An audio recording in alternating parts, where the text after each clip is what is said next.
Ceci n'est pas un exercice. À partir de cet instant précis, et pendant exactement une semaine, toutes les activités illégales seront absolument et rigoureusement permises. Aucune poursuite, aucune intervention des forces de l'ordre, ni aucune condamnation ne seront engagées. Des petits délits aux crimes les plus atroces, en passant par les arnaques, les fraudes ou les infractions, justice ne sera, pendant cette période, jamais rendue. Salut les discus, oui, aujourd'hui vous êtes un petit poisson tout mignon. Mais gare à vous, puisque en 2017, un Américain a été condamné à 4 mois de prison pour avoir coupé un poisson d'aquarium en deux lors d'une dispute avec sa compagne.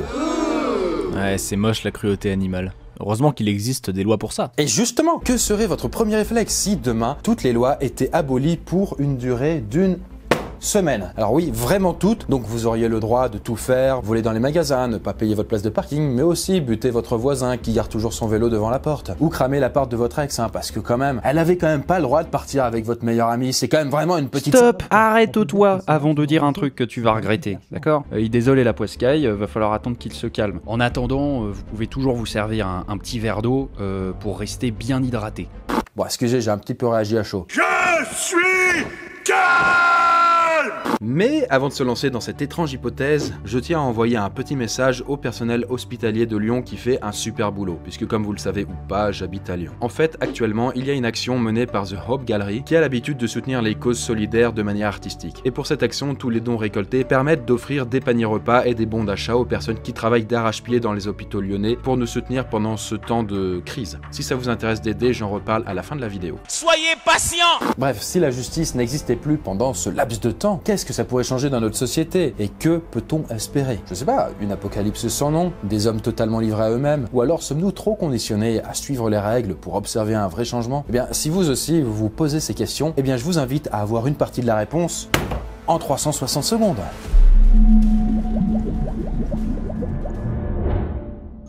Bon, imaginez qu'un soir, à 20 h, le gouvernement fasse une annonce étonnante. Alors non pas le renouvellement du confinement, parce que bon... Non, pendant une semaine, le système judiciaire ne se mêlera plus de la vie des citoyens. Alors vous seriez sans doute très surpris et vous vous demanderiez... Mais ça sort d'où ce truc? Ils sont pas bien là-haut? Et pourtant, ce ne seraient pas les premiers à avoir ce genre d'idée. Prenons le carnaval. Il s'agissait aussi d'un symbole de renversement des valeurs, surtout au Moyen-Âge. L'idée, c'était de donner au peuple un moment où il pouvait s'exprimer sans contrainte et laisser libre cours à ses plus bas instincts. Une façon d'évacuer les émotions négatives, de se moquer de la royauté et de remplacer le pouvoir en place par celui du peuple, en élisant par exemple un roi du carnaval. Ça ne vous rappelle pas quelque chose ? Eh bien si, American Nightmare. Vous savez, il s'agit d'une série de films dans lequel est instaurée la purge, un délai de 12 heures lors duquel tout est permis, même le meurtre, afin de mieux contrôler les populations et de faire diminuer la criminalité le reste du temps. Ceci n'est pas un exercice. Ce message d'alerte annonce le commencement de la purge annuelle. Donc bon, pourquoi pas imaginer que ça puisse arriver dans notre réalité? Nous sommes donc au jour 1 de la liberté absolue. Alors déjà, probablement que vous n'iriez pas au travail en prétextant une maladie, de toute façon, qui pourrait vérifier. Mais est-ce que par exemple, vous n'en profiteriez pas pour faire plein de courses gratuitement? C'est vrai qu'il n'y a rien qui m'empêche de voler. Alors oui, mais si certains déroberaient immédiatement le dernier iPhone, les plus disciplinés d'entre vous auraient tout de même peur des retombées de cette étrange semaine et continueraient du coup de payer, normalement. Bref, à mon avis, la première journée ne changerait pas forcément du quotidien. Après, évidemment, les dealers ne se cacheraient plus, les magasins seraient vidés par quelques voleurs, mais la plupart seraient un peu abasourdis par la nouvelle et n'oseraient peut-être pas se lancer dans le grand banditisme immédiatement, quoi. Bien. Mais nous voilà au jour 2 et là, déjà, il flotte dans l'air quelque chose de différent. Et oui, puisque sur votre tout nouveau écran plasma géant que vous avez volé pas plus tard que hier, vous entendez parler de pillage, de braquage et même d'agression. Alors ça s'est pas passé sous votre nez, mais vous sentez que les choses sont peu à peu en train de changer. Et c'est là que peut-être vous vous diriez, pourquoi j'en profiterais pas moi aussi pendant cette semaine? Et c'est ainsi que petit à petit, les délits augmenteraient. Les arnaques en ligne, dans les casinos ou chez les commerçants iraient bon train. Bref, à tout moment, on pourrait risquer de se faire pigeonner, puisque chacun voudrait exploiter cette semaine au maximum. Évidemment, on observerait aussi une très forte hausse des agressions physiques, verbales et sexuelles. Tous ceux qui rêvaient d'une vengeance bien corsée et qui n'étaient retenus que par la peur de finir en prison vont s'en donner à cœur joie. Dès les premiers jours, vous commenceriez donc à entendre parler de règlements de compte et de violence juste en bas de chez vous. Mais il n'y a pas que cela. Voler dans les magasins, c'est un truc de petit joueur, puisque au bout de quelques jours, les braquages seraient carrément à l'honneur. Bah ouais, pourquoi se contenter d'une télé quand on peut prendre toute la caisse? Eh bien c'est vrai ça, 48 heures, le temps de préparer un plan bien ficelé et c'est parti.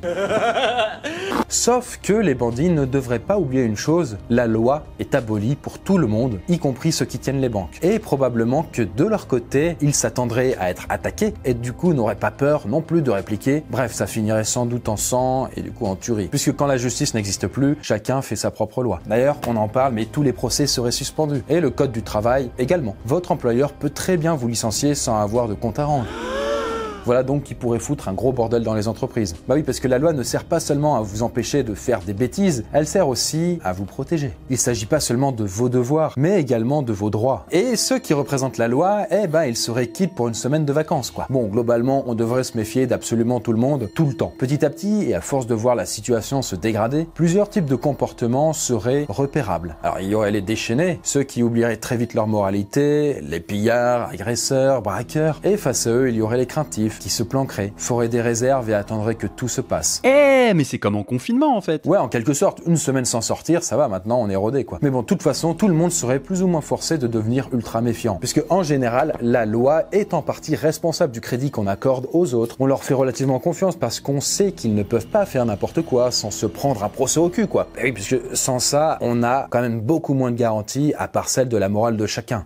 Alors théoriquement, même notre âme sœur pourrait nous poignarder dans notre sommeil, mais bon, déjà, elle nous aime. Et puis surtout, d'habitude, c'est sévèrement puni par la loi. Y a de quoi réfléchir à deux fois. Ouais, enfin, il y aura aussi les plus malins. Ceux qui profiteraient de la situation pour se faire du pognon. Vous connaissez peut-être la vidéo de The Film Theorist, How to Win the Purge. Mais grave! Le gars propose de revendre des organes trouvés sur des cadavres dans la rue, comme ça, eh ben ça sauve des vies, et en plus on peut se faire un max de flouze. Oui, voilà, c'est une idée. Bref, pendant cette semaine, nous serions tous mis face à notre conscience. Mais que coûterait cette leçon de philosophie? Eh bien, des pertes matérielles et humaines irréparables. Imaginez qu'on tue votre moitié pendant cette purge. Vous trouveriez très injuste que la justice laisse le coupable en liberté. Et peut-être que vous prendriez le risque de vous venger, même une fois la purge terminée. Et puis une semaine, certains peuvent aussi en profiter pour élaborer un attentat ou un coup d'état, ce qui remettrait du coup complètement en cause l'équilibre du pays. En fait, chacun agirait selon sa morale personnelle.